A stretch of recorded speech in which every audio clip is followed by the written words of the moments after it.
Evo, cijelim putem nas prati kiša. Mjesto se zove Donji Murići, a idemo u manastir Beško, koji je na onom mostu, znači Čamci. Čekamo, pošto smo druga tura, vozim Čamcima, ili ne smije više od 6 da vozi, zbog talasa.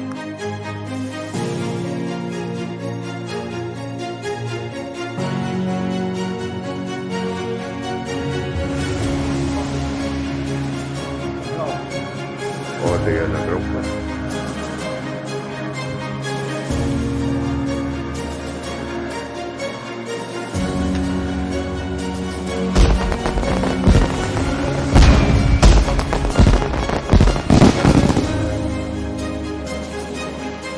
Cilj putovanja je ono ostrvo.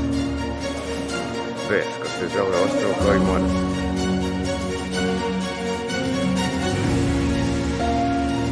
Inače, Skadarsko jezero je dragulj prirode. S obzirom da je blizu more, mali broj turista ovdje dolazi na danas. Ovdje ulažu na piće i obice. Trenutno likura.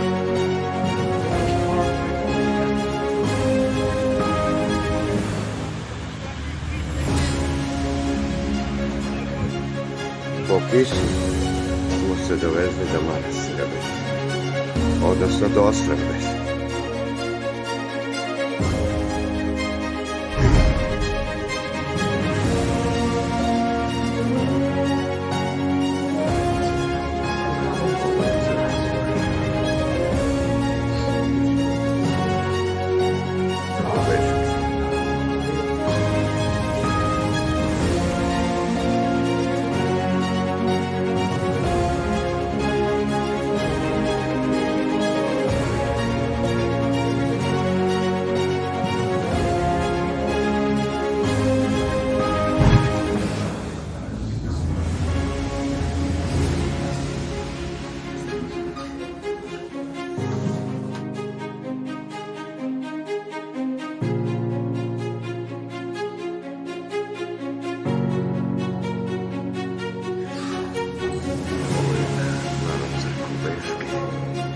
Stoji si pred prostorije oltara i humanina mi dozvoljeno da fotografiš.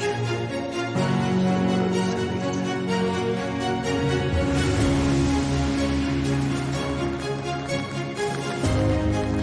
Manastir Beška, na ostrovu Beška, Skadarsko jezero. Cijelo vreme nas prati kiša. Oni mi je predsjednik. Oni tamo je. Vidi se dolje i tamo idemo pošto smo mišli ovdje. Evo prilazimo malo čeka. Inače, ostalo Beško je fino sređeno.